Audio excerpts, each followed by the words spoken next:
What's up guys, Saf here on SuperSaf TV, and this is my Samsung Galaxy Note 20 Ultra review. After around 1.5 months, I would say, you'll see that I've got two Note 20 Ultras here in front of me, and that is because we're doing things SuperSaf style. I've got both the Qualcomm Snapdragon 865 Plus variant as well as the Exynos 990, and this way we'll have a very balanced view. Now I'm going to be covering a lot of detail, so it is going to be a long video, so I'll try to leave some timestamps and chapters down below, and I won't take it personally if you do skip to a particular section. No, seriously, I won't take it personal. Why did you skip? Anyway, before we start, I just want to say that the Note 20 Ultra is one of my favorite smartphones of the year so far, and it ticks a lot of boxes for me.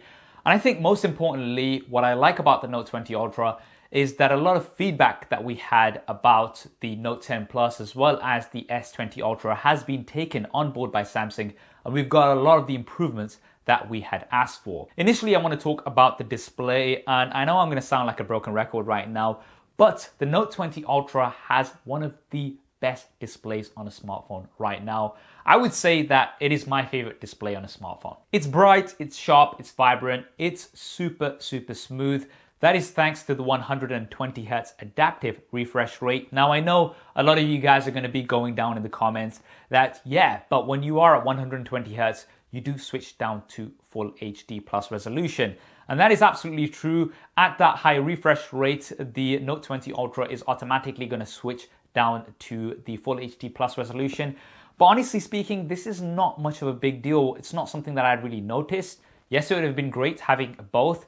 But let's be real, the refresh rates and the resolution are not the only things that make a great display. There's also things like brightness. 1500 nits of peak brightness on the Note 20 Ultra, which makes this the brightest smartphone display out there. I have absolutely no problem using this outdoors on a sunny day, which we don't see much of here in the UK, but hey. In addition to that, this also has the most durable display on a smartphone because it is using Gorilla Glass Victus, the latest from Gorilla Glass. Now, I'm not somebody who does drop tests, not intentionally anyway, but the king of drop tests, speed tests, and battery tests, David from Phone Buff, has actually done a detailed drop test of the Note 20 Ultra. I'll link that video down in the description and in the cards. But essentially, after dropping the Note 20 Ultra on a hard surface, face down many times, it was still functioning, and that's something that's absolutely awesome about the Note 20 Ultra. The bezels are also smaller compared to the Note 10 Plus with a smaller punch out as well, so you are getting a higher screen to body ratio. Now, it is still very curved, and although Samsung, I would say, are the best when it comes to palm rejection on curved screens because they kind of made them and invented them anyway, it's still not my personal preference. I would prefer something flatter, and I did like what Samsung did with the S20 Ultra, where the display, although it was slightly curved, it wasn't as curved as the Note 20 Ultra. This, I think, is going to come down to your personal preference. And we've still got the Ultrasonic in-display fingerprint scanner. I was really hoping for the 3D Sonic Max from Qualcomm, but the ultrasonic fingerprint scanner actually works absolutely fine. My advice would be register the same thumb or finger twice, and that's just going to make it a little quicker and more accurate. Now let's talk about the build and the design. So I really like the look and feel of the Note 20 Ultra. It does have very squared off, boxed off edges like we have seen from previous Note devices. I do like this, but it doesn't make it as comfortable to hold as maybe something else that has more curved off edges. Just something to bear in mind. And I'm really digging this bronze color, mainly because it has a matte finish. You guys know that I prefer matte over glossy any day, but I totally understand that bronze is not a color for everybody. So there is a black as well as a white version available. However, those do have a glossy finish, so not as much on the white, but definitely on the black, you are going to be noticing lots of fingerprints. So I would definitely recommend picking up a skin from our channel sponsor dbrand, and then that way you can have a matte finish on your white or your black version, and you can also switch it up if you'd like. And on top of that, remember, we do have Gorilla Glass Victus, which means that the Note 20 Ultra is a lot more durable compared to other smartphones. So if you just rock this with a skin and no case, I think generally you should be okay. Now, don't come and blame me if you drop your smartphone from 20 feet or whatever and manage to break it. I'm just saying generally, I think you will be fine not having this with a case. If you want to pick up a skin from dbrand, there's of course going to be a link down below. Now we still do have IP68 water and dust resistant, which we've had from Samsung for many, many years. Thumbs up for that. And then we do have this extremely large camera bump. I mean, it's huge. That's what she said. Now, personally, I don't mind it too much because I think it does look quite elegant compared to the S20 Ultra, which was a little bit bland. And I do like that the camera rings are consistent. I think it goes well with the overall look. And let's talk about these cameras because there is a lot to talk about. And I want to say again that it's great that Samsung has taken a lot of that feedback on board and given us a lot of improvements that we asked for on the Note 20 Ultra. So the primary camera, 108 megapixels. Now, it's not about megapixels as always, and honestly speaking, I never shoot at 108 megapixels because you get much better dynamic range at 12 megapixels, and the primary camera is excellent. You get some great dynamic range, excellent colors and detail. Now, this is a very large size sensor, so there's positives and negatives like we've seen before. One of the positives being that you get an excellent shallow depth of field straight from the camera. And a lot of the times I don't even have to use the artificial portrait mode because you're already getting a really nice looking natural depth of field. The disadvantage of that, however, is that you have a very small plane of focus. So when you are trying to take, especially close-ups of subjects, then half of it will be in focus and half of it will not. Sometimes only a very small part of it. I find this especially true when you're trying to take pictures of food. If you are somebody who takes lots of pictures of food, then some of your meal will be in focus and some of it will not. I tend to find that you have to kind of go back a little bit and then crop in later on, which does help somewhat, but it's something to bear in mind. One thing that has improved massively is the autofocus. You heard me and many others complain about the autofocus issues that the S20 Ultra had, and Samsung have improved the autofocus by including a dedicated laser autofocus sensor, and this makes the focus on the Note 20 Ultra very, very good. I would still say it's not as good as dual pixel autofocus like we've had from Samsung in the past, but it's totally usable and I generally don't have much of a problem with it at all. Now moving on to the ultra wide camera, you guys may have heard me rant about the ultra wide camera on the S20 Ultra, which was really a step back from the Note 10 Plus, which had an excellent ultra wide camera, and that's because dynamic range just was not good on the S20 Ultra's ultra wide camera. This has again been improved on the Note 20 Ultra, and the Note 20 Ultra takes amazing ultra-wide images. I'm somebody who uses the ultra-wide camera pretty much every single day, and I'm very impressed with the results that I'm getting from the Note 20 Ultra. It's got one of the best ultra-wide cameras on the market right now. And let's also talk about the Periscope zoom camera, which now does not have 100x plastered all over the back like we had on the S20 Ultra. Again, thumbs up Samsung for taking that off, and also taking off 100x zoom, which was pretty much pointless. We now have 50x zoom, which, you know, again, it's not something that I'm gonna use every day, maybe not even every month, but hey, if you're into spying on your neighbors or something, I'm not saying you should do that, but if you are, then the 50x zoom might be useful for you. Results are still not amazing, but you know, they are okay for certain situations. If you need to read some text in the distance, you'll be able to use it occasionally. But the thing I want to emphasize is that Samsung hasn't really pushed this down our throats that, hey, look, 50x zoom. No, it's there if you want to use it, and I'm absolutely fine with that. I don't use it personally. 5x zoom is amazing. Some of the best results you're going to be getting out there. 10x is awesome as well. And I would personally only go to a max of 20x because after that, things do start getting very digital and not really usable. But at 10x, I think especially you get some excellent results. And I'm very, very happy with the zoom camera on the Note 20 Ultra. Now, things are not perfect. There's still lots of room for improvement, in particular when it comes to skin tones. This is something that I've talked about many times before. For some reason, Samsung just cannot get skin tones right. I don't know if it's just my skin tones, but pictures of me taken on the Note 20 Ultra generally look a bit towards the yellow side, and it also makes me fairer than I am. I don't want to change the color of my skin. Thank you very much, Samsung. Just keep it the way it is. And there's also a little bit of smoothing happening even if you switch off beauty mode completely. So this is something that I hope Samsung can improve, although I am not very confident that's going to happen because I've been saying it for the past many years and it still seems to be the same. And I also want to touch on portrait mode. So generally when it comes to pictures of people, the best focal length to use is around 2x on a smartphone, which is the equivalent of 50 mm on a DSLR or a mirrorless camera. And it's kind of the focal length that our eyes are at as well. So generally speaking, 2x portraits look the best. Now, because we don't have a dedicated 2x lens on the Note 20 Ultra, what I have found is that portraits on the Note 20 Ultra are a little bit soft. Now, I'm assuming this is because it's cropping into the primary camera because it doesn't have 2x.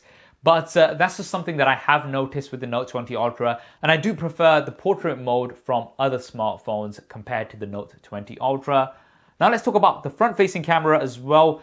The Note 20 Ultra does overall a really good job for selfies, but once again, the skin tone problem is still there. I still do look a little bit fairer than I am actually, and a little bit more towards the yellow side, which I'm not a huge fan of. But one thing that I am very happy about is the improvement on the portrait mode. You guys may have heard me talk about the Note 10 Plus's portrait mode, which really did struggle with my face in particular because I have a big beard and I pretty much am wearing sunglasses like 99% of the time. And what I initially found on the Note 20 Ultra is when I was trying to take selfies, it was still struggling, but then I realized the reason for that was because skin smoothing was switched on by default.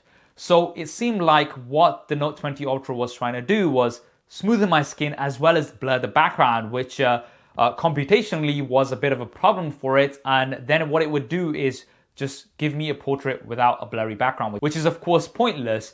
So when I switched off skin smoothing, then I was getting some excellent portrait shots from the selfie camera. Edge detection was really good. So Samsung, switch off skin smoothing by default. If somebody wants to switch it on, then have a pop-up message saying, hey, if you want to look fake, then, switch it on if you want to. But please do switch this off by default. And that's my recommendation to all of you. Switch off skin smoothing and it's going to give you better portraits from what I've tested. Now let's talk about video. The Note 20 Ultra takes some excellent quality video. We do have up to 8K.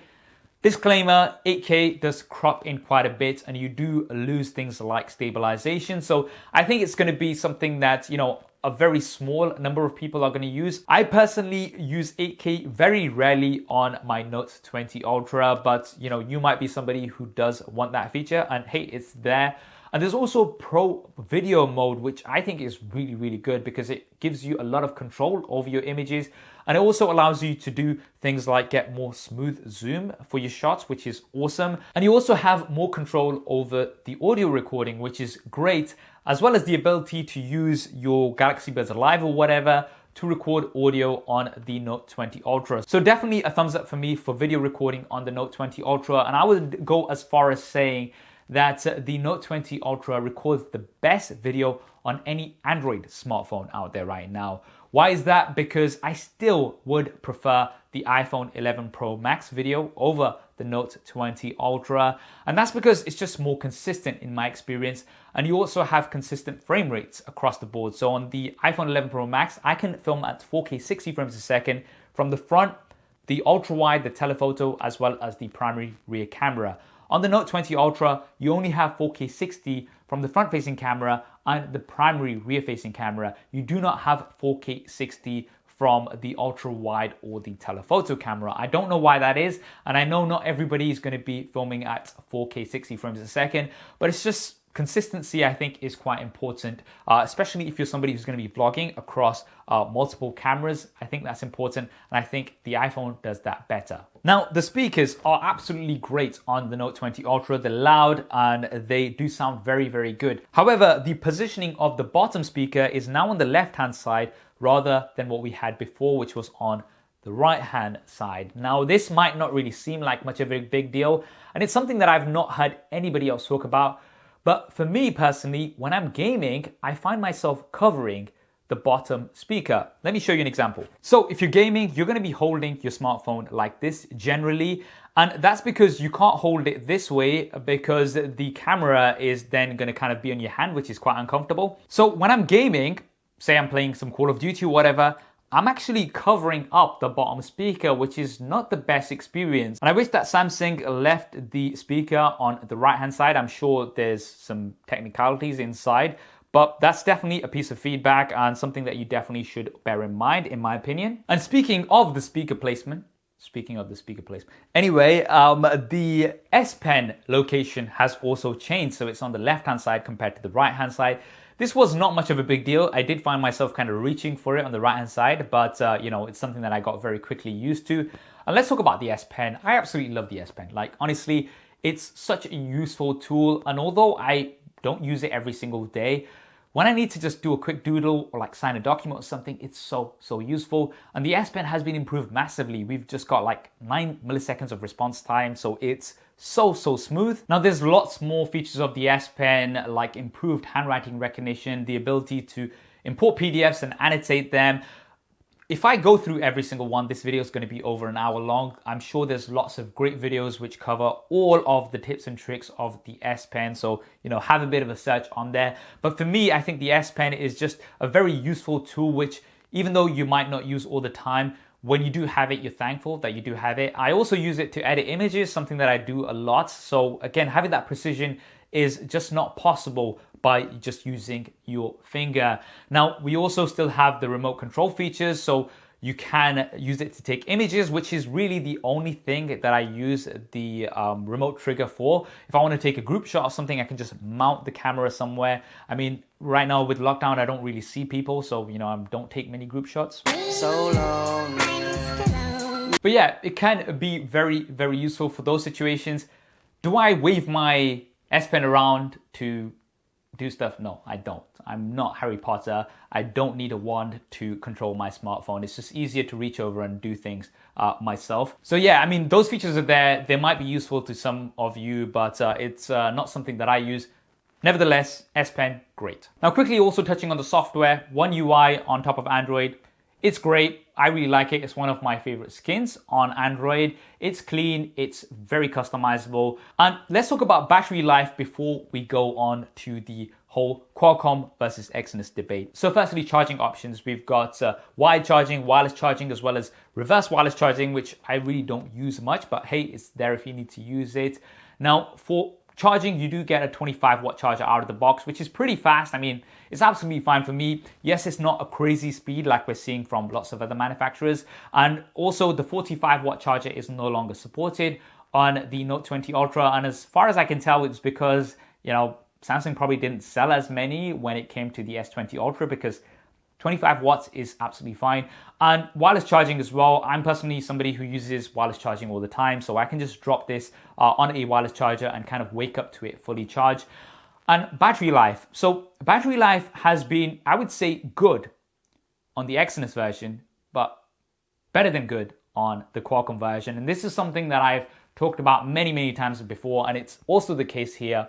The Qualcomm Snapdragon 865 Plus version is just going to give you better battery life compared to the Exynos version, and it's more power efficient. So to give you a real world example on my usage, now this is my usage, obviously it's going to differ to your usage, but for me, somebody who's a heavy user, I'm getting around 4.5 hours of screen on time on average on the Exynos version, but I'm getting more like, you know, 5, maybe 5.5 hours on the Note 20 Ultra Qualcomm version. So once again, it is a case of around 10 to 15% better battery life on the Qualcomm version.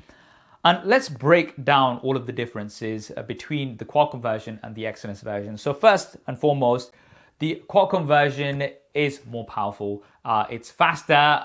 Let's just be real here. If the Qualcomm Snapdragon 865 version was already better than the Exynos 990, which I covered in detail in my S20 Ultra review, then obviously we're expecting the 865 Plus to be better. And it is better. How much is it going to affect the regular person day to day? Honestly speaking, I don't think it's going to affect the majority of people, like 90-95%. I've just made that percentage up. Obviously, I don't know the exact percentage, but generally speaking, I don't think for general users it's going to be that much of an issue. If you are somebody who, you know, edits a lot of video on your notes, plays a lot of games, then I think it might be something that affects you. But let's break down what Samsung has kind of done to address this issue.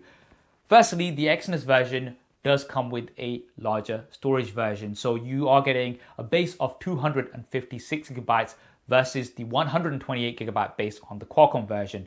So that's kind of like, hey, you're getting a bit more storage. Yes, you're getting I was going to say slightly, but you're getting an inferior chipset on the Exynos, but you're getting more storage. In addition to that, my Exynos version did come with earphones out of the box, the AKG USB-C earphones.